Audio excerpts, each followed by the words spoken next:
video kali ini, kita kembali belajar pada tema 6, subtema 2, muatan pelajaran Bahasa Indonesia. Menentukan kalimat utama dalam teks non-fiksi. Teks non-fiksi adalah teks yang berisi fakta atau hal yang benar-benar terjadi. Contoh teks non-fiksi yaitu berita, artikel, dan jurnal. Setiap paragraf memiliki kalimat utama. Kalimat utama merupakan kalimat yang bersifat umum dan mengandung gagasan utama. Kalimat utama tidak selalu berada di awal paragraf. Ia dapat berada di akhir, pertengahan, atau muncul bersamaan di awal dan akhir paragraf. Kalimat utama memudahkan kita mengetahui inti dari sebuah teks. Untuk menemukan kalimat utama dalam sebuah paragraf, kita dapat membaca keseluruhan isi teks. Ayo perhatikan contoh berikut. Setiap warga negara, kita memiliki hak yang harus diterima. Hak sebagai warga negara harus dipenuhi oleh negara. Tujuan pemenuhan hak warga negara adalah agar masyarakat hidup sejahtera. Kita memiliki banyak hak sebagai warga negara. Misalnya, hak mendapatkan perlindungan hukum, mendapatkan pekerjaan, dan penghidupan yang layak, serta memperoleh pendidikan dan pengajaran. Sekarang, kita akan menentukan kalimat utama dari paragraf tersebut. Kalimat utama dari paragraf tersebut adalah, sebagai warga negara, kita memiliki hak yang harus diterima.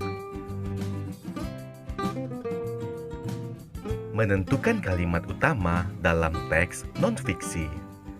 Kalimat utama terdapat dalam setiap paragraf dalam suatu teks. Kalimat utama tersebut akan dikembangkan menjadi paragraf dengan menambahkan kalimat-kalimat penjelas.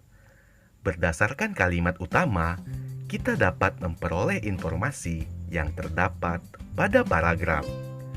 Kalimat utama dapat terletak di awal, tengah, atau akhir paragraf. Menentukan gagasan utama dalam teks non-fiksi. Setiap teks terdapat paragraf-paragraf yang mengandung gagasan utama. Kita dapat menentukan gagasan utama dengan cara membaca teks tersebut dengan cermat.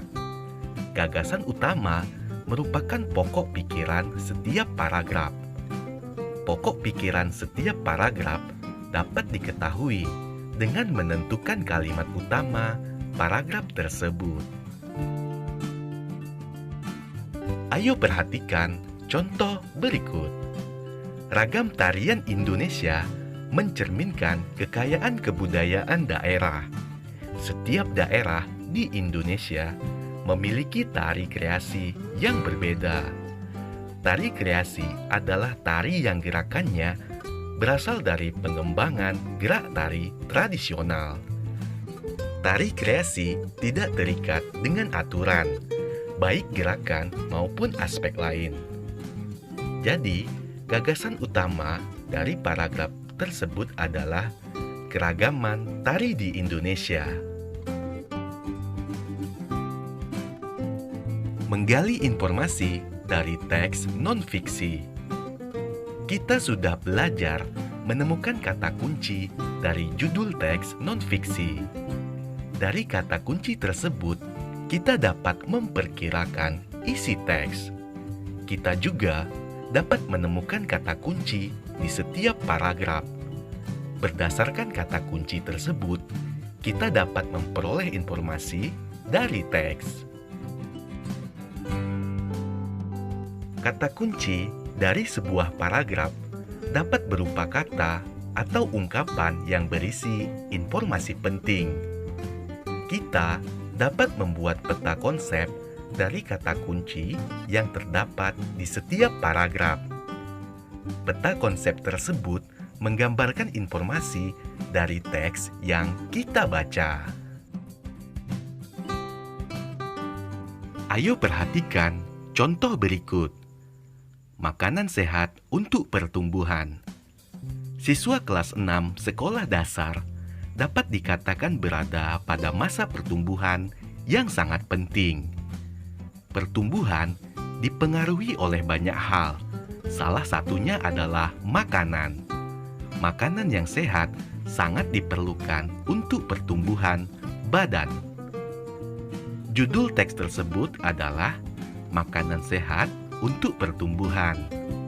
Kata kunci pada judul yaitu makanan, sehat, pertumbuhan. Sedangkan untuk kata kunci paragraf di atas yaitu pertumbuhan.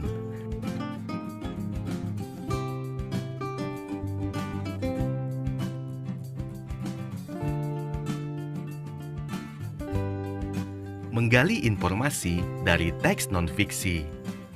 Informasi dari teks dapat diperoleh dengan menentukan gagasan utama setiap paragraf. Gagasan utama dirumuskan berdasarkan kalimat utama setiap paragraf. Selanjutnya, kita dapat merangkum gagasan utama dalam bentuk teks. Menuliskan gagasan utama dan kalimat utama setelah membaca teks non-fiksi. Ayo ingat kembali, setiap teks non-fiksi memiliki gagasan utama.